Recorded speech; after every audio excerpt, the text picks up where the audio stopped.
오늘은 6차 고정환율제도, 자유변동환율제도, 그리고 이제 여기 뭐냐 고통지수, 골디락스 경제, 공개 시장운영, 공공재, 공급 사용표 SUT, 공급 탄력성, 공매도, 관리변동 환율제도, 관리통화제도까지 이렇게 10가지를 한번 학습하는 시간을 가져보도록 하겠습니다. 관리통화제도까지. 자, 일단은 첫 번째 고정환율제도. 환율제도는 고정환율제도와 자유변동환율제도를 양극단으로 해서 이를 절충하는 다양한 형태로 분류될 수 있다고 하는데, 고정환율제도는 외환의 시세 변동을 반영하지 않고 이제 환율을 일정 수준으로 유지하는 환율제도를 고정환율제도라고 하고요. 반면에 자유변동환율제도는 환율이 외환시장에서 외환의 수요와 공급에 의해 자율적으로 결정되도록 하는 환율제도를 말한다는 거다. 결국에는 이 자유변동, 고정, 이 단어에 대해서 이해를 한다면 이게 어떤 제도인지, 어떤 환율제도인지는 바로 이해할 수 있을 겁니다. 고정환율 제도를 시행하게 되면 환율 변동에 따른 이제 충격을 완화하고 거시경제 정책의 자율성을 어느 정도 확보할 수 있다는 장점이 있다. 그렇지만 뭐든지 다 장단점이 있지 않습니까?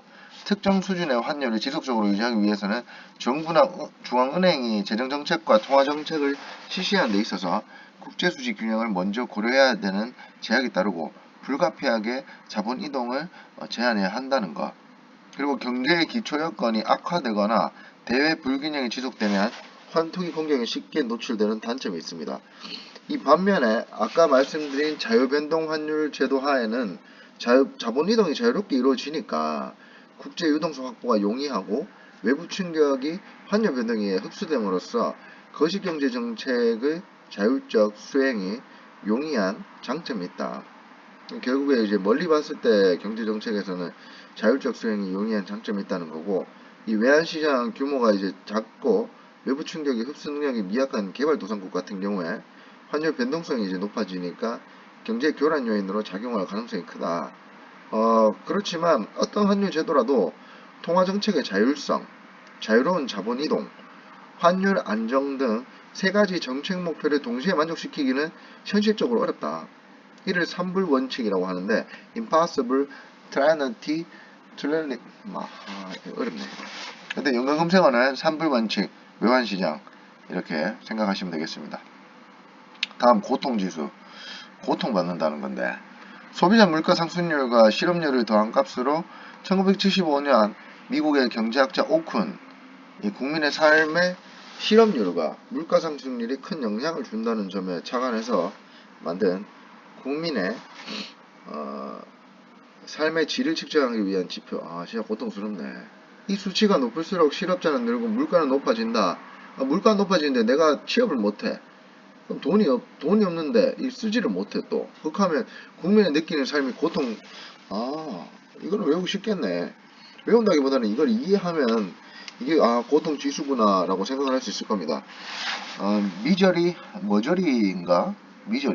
하여튼 머저리 인덱스, 고통지수를 절대적인 것으로 생각해서 나라 간에 단순 비교하기는 어려운 측면이 있는데, 이는 나라별로 이 소비자 물가 상승률과 실업률을 계산하는 기준이 다르고 빈부격차나 조사 대상에 따라서도 느끼는 고통의 정도가 상이할 수 있기 때문이다.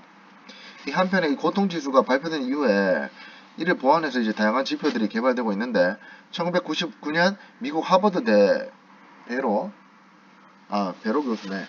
베로 교수가 오쿤의 고통지수의 국민소득 증가율과 이자율을 감안한 베로 고통지수도 이제 발표한 바 있다. 어떻게 보면 파생됐다고 볼 수 있는데, 아니면 이를 보완해서 다양한 지표들 중에 이 베로 교수가 보완한 국민소득 증가율, 이자율을 감안해서 베로 고통지수 BMI, 이게 BMI구나. 베로 고통지수 BMI라고 많이 나옵니다.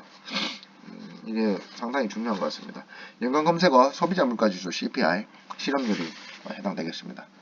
세 번째, 골디락스 경제. 경기 가열에 따른 인플레이션과 경기 침체에 따른 실업을 염려할 필요가 없는 체력 상태에 있는 건실한 경제를 가리키는데, 영국의 전래 동화인 골디락스와 곰 3마리에 등장하는 금발머리 소녀 이름에서 유래했다. 골디락스. 동화에 따르면 엄마 곰이 끓인 뜨거운 수프를 큰 접시와 중간 접시 그리고 작은 접시에 담은 후에 가족이 이를 식히기 위해 산책을 나갔는데 이때 집에 들어온 골디락스가 아기 곰 접시에 담긴 너무 뜨겁지도 않고 너무 차지도 않은 적당한 온도의 수프를 먹고 기뻐하는 상태를 경제에 비유한 것이다. 그럼 적당하다는 건데 경기 과열이나 불황으로 인한 높은 수준의 인플레이션이나 실업률을 경험하지 않은 양호한 상태가 지속되는 경제를 골디락스 경제라고 한다. 이렇게 배우면 쉽겠네.